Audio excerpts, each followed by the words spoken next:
Seria Timpul Caliat, capitolul Sensul, când viața nu mai este doar supraviețuire. Episodul 1. Diferența dintre a funcționa și a trăi. Există oameni care par bine.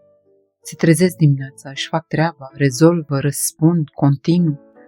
În exterior, viața lor funcționează și totuși, în interior există o oboseală care nu vine doar din muncă, o senzație greu de explicat, ca și cum ceva esențial lipsește.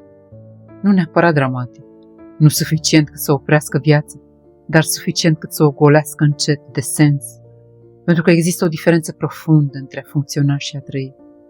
Funcționarea înseamnă supraviețuire organizată, faci ce trebuie, adaptezi, mergi mai departe. Și uneori asta e necesar, dar dacă rămâi prea mult timp doar în acest mod, începi să pierzi contactul cu tine, cu ceea ce simți, cu ceea ce îți dorești cu adevărat, cu ceea ce te face viu. Viața devine o succesiune de responsabilități, de obiective, de liste, de sarcini. Și fără să-ți dai seama, nu mai întrebi cum sunt, întrebi doar ce mai trebuie făcut.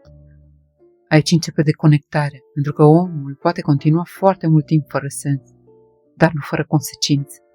Corpul începe să obosească diferit, mintea devine aglomerată, bucuria se reduce, prezența dispare și apare acel gol subtil pe care mulți încearcă să-l umple prin mai multă muncă, mai multă stimulare, mai mult succes, mai multă distragere.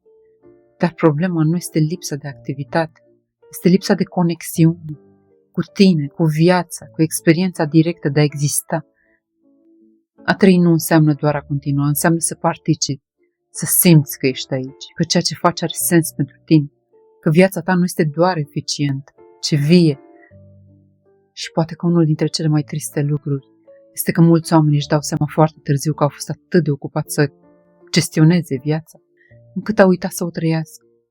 Aici începe întrebarea profundă, nu cum pot face mai mult, ci când m-am simțit viu ultima dată. Pentru că acel răspuns spune mai multe despre direcția vieții tale decât toate obiectivele pe care le-ai bifat. Și poate că sensul nu începe în marile revelații, poate începe într-un moment foarte simplu, în clipa în care încetezi să mai trăiești doar pentru a funcționa și începi, încet, să te întorci în propria viață.